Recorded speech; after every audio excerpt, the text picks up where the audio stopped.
একটা কাজ দাও না মা, আমি যে খুবই অভাগী। এই শহরে আমি নতুন এসেছি। একটা কাজ পেলে আমার খুব ভালো হয়।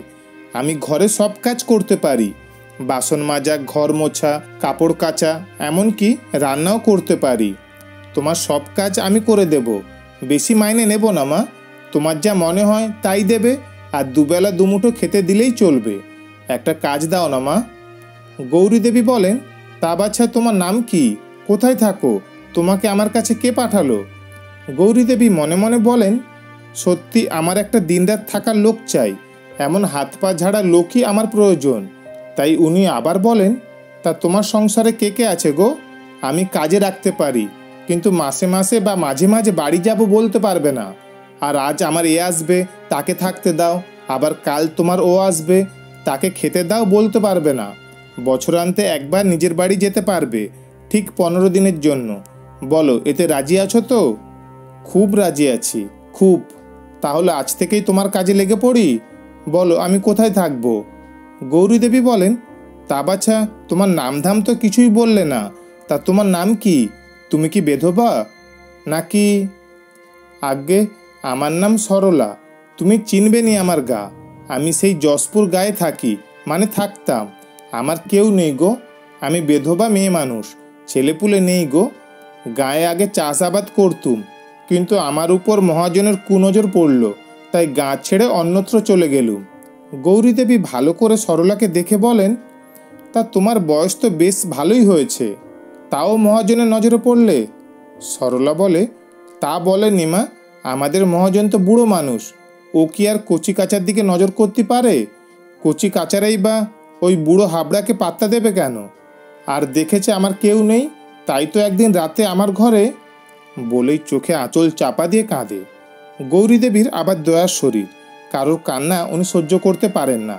উনি বলেন, থাক থাক বাছা, আর কাঁদতে হবে না। দেখো, ওই পূব দিকের ঘরটায় তুমি থাকবে। ওখানে একটা তক্তপোষ আর বিছানা আছে। তোমার কাপড় চোপড় ভালো করে কেচে এসো, ওই তোমার ঘরের পাশের কলঘর থেকে। আমি তোমাকে আমার কাঁচা কাপড় দিচ্ছি, সেগুলো পরে নিয়ে তবেই আমার ঘরে ঢুকবে, মনে থাকবে তো? আজ্ঞে বলে সরলা বাথরুমে ঢুকে যায়। গৌরী দেবী এই বাগবাজারে থাকেন, ওনার শ্বশুরের ভিটেতে। একমাত্র ছেলে সম্পদ কর্মসূত্রে বউ আর মেয়েকে নিয়ে থাকে মুম্বাইতে।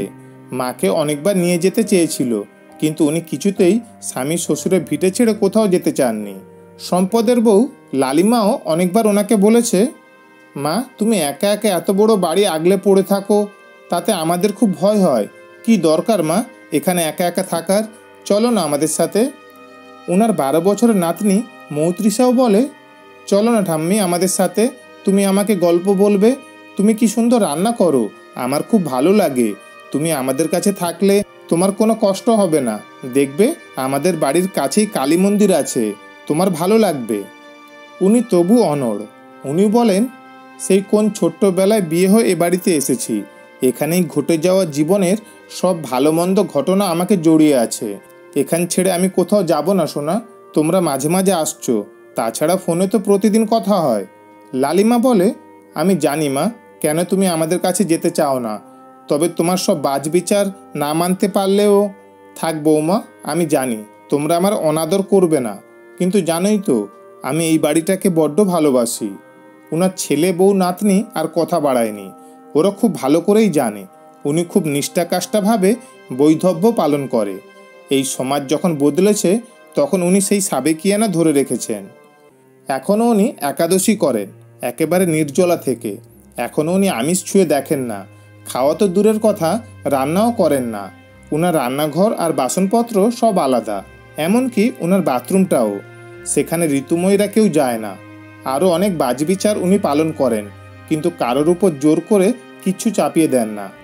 সরলা ভিজে কাপড় ছেড়ে গৌরী দেবীর দেওয়া শাড়ি সায়া ব্লাউজ পরে গৌরী দেবী বলেন, আমার কাছে থাকতে গেলে কিন্তু নিরামিষ খেতে হবে, আর প্রায় দিনই সিদ্ধ ভাত, রাতে রুটি তরকারি। খেতে পারবে তো? সরলা বলে, খুব পারবো। তারপরেই বলে, তোমার ওইটা বুঝি রান্নাঘর? আমি কি রান্না চাপাবো? গৌরী দেবী বলেন, না বাছা, তোমাকে আমার রান্নাঘরে যেতেও হবে না, আর রান্না করতেও হবে না। সরলা থমকে যায়। পরে গৌরী দেবী ওকে সেদিনে রান্না করা আলু সিদ্ধ ভাত আর একটু ডাল দিয়ে বলেন, এটা এখন খেয়ে নাও, রাতে কটা রুটি খাবে? সরলা বলে, মা আমি আরও ভাত খাই, কাল থেকে 1 কৌটো চাল বেশি নিও, আর রাতে 8টা রুটি খাই। গৌরীদেবী মনে মনে হাসেন, কারণ উনি তো পাখির আহার করেন। উনি সরলাকে রাখতেন না, আসলে কয়েকদিন ধরেই ওনার শরীরটা ভালো যাচ্ছে না। 4খানা ঘরের 3টে বন্ধ রাখেন, সেখানে একটা বাথরুমও আছে যেটা সম্পদরা এলে ব্যবহার করে, আর একটাতে উনি থাকেন। সেই ঘরের সাথে একটা বাথরুম আর একটা বারান্দা আছে, একটা বড় ঠাকুর ঘর আছে, আর তার সামনে রোয়াক, তার লাগোয়া 2টো ঘর আছে। আগে সেখানে ঝি চাকরেরা থাকতো, তার একটাতে এখন সরলা থাকে। ওই দিকেও একটা কলঘর আছে, সাথে পাতকুয়ো। বাকি ঘরদর সব বন্ধ পড়েই থাকে। পিছনের জমি জায়গা বিক্রি করে দিয়েছেন। এখন ওনার বয়স হয়েছে, তাই একা বাড়িতে থাকতে একটু ভয় ভয়ই করে। তাছাড়া এতগুলো ঘর পরিষ্কার করতে ওনার এখন বেশ কষ্টই হয়। তাই মনে মনে একটা কাজের লোক রাখার কথা ভাবছিলেন, আর তখনই সরলার আবির্ভাব।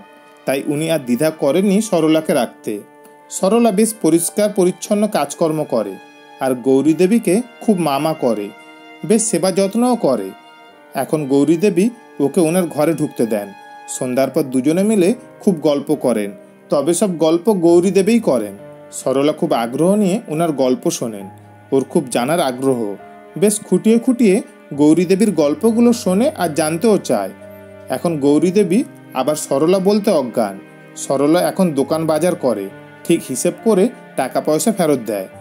উনি ওকে বেশ বিশ্বাস আর ভরসাও করেন। সেদিন উনি বড়ি দিচ্ছিলেন, এদিকে সবজিওয়ালা এসেছে।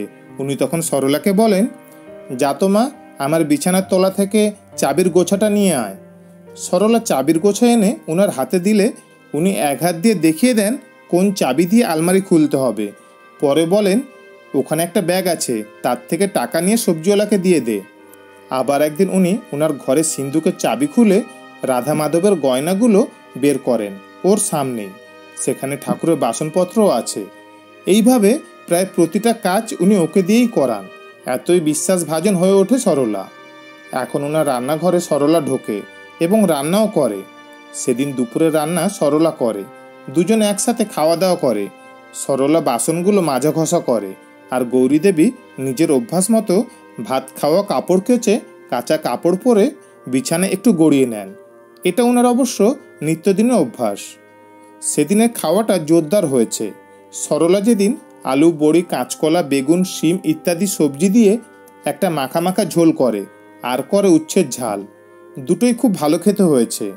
গৌরী খেয়ে শোয়ার সাথে সাথেই ঘুমিয়ে পড়েন। বিকেল গড়িয়ে সন্ধ্যা নেমে যায়। হঠাৎ আশেপাশের বাড়ি থেকে শাঁখের আওয়াজ শুনে গৌরীদেবীর ঘুম ভেঙে যায়। তখনও শরীরটা ম্যাচম্যাচ করছে, একদম বিছানা ছেড়ে উঠতে ইচ্ছে করছে না। যতবার উঠতে যাচ্ছেন ততবার চোখ ঢুলে আসছে। এমনভাবে কতক্ষণ গেছে ওনার মনে নেই। রাত ঠিক 10টার সময় ওনার ল্যান্ডলাইনটা ঝনঝন করে বেজে উঠতেই ওনার ঘুম ভেঙে যায়। উনি তাকিয়ে দেখেন ওনার ঘরের আলো জ্বলছে না। উনি মনে ভাবেন, তাহলে উনি ঘুমের ঘোরে স্বপ্ন দেখছেন, নিশ্চয়ই এখন অনেক রাত। ততক্ষণে ফোনের আওয়াজ বন্ধ হয়ে গেছে।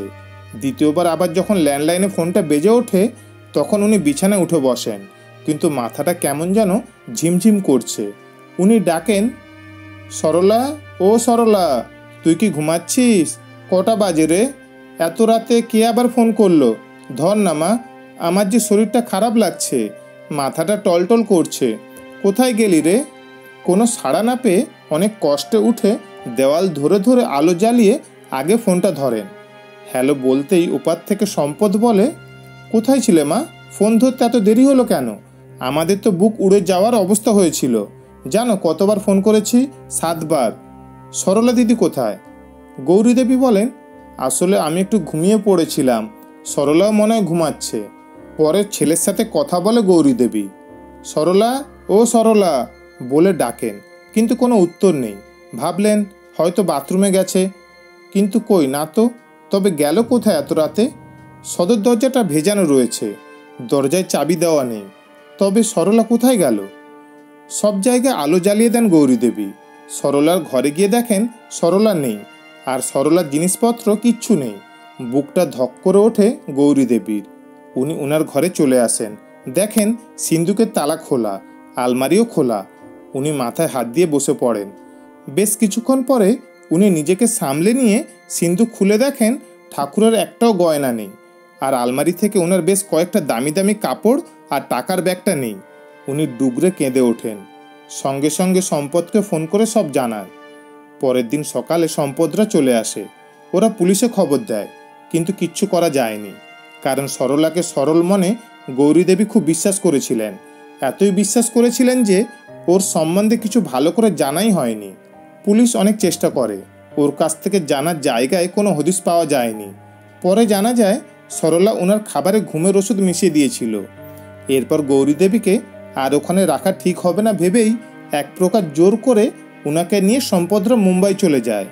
শোনা যায় ওই বাড়িও বিক্রি করে দিয়ে ওখানে একটা ফ্ল্যাট কিনে রাখে, যাতে কলকাতায় এলে ওই ফ্ল্যাটে উঠতে পারে। গৌরী দেবী এখনও ভাবতে পারেন না সরলা এতটা বিশ্বাসঘাতকতা করতে পারে। উনি ভগবানের উদ্দেশ্যে বলেন, হে রাধা মাধব, তুমি এই বিশ্বাসঘাতকের শুভ বুদ্ধি দাও, এমন বিশ্বাসঘাতকতা যেন আর কারোর সাথে করতে না পারে। শুনছিলেন আজকের গল্প বিশ্বাসঘাতক, কলমে দেবিকা মিত্র। গল্পটি ভালো লাগলে অবশ্যই শেয়ার করবেন। ধন্যবাদ।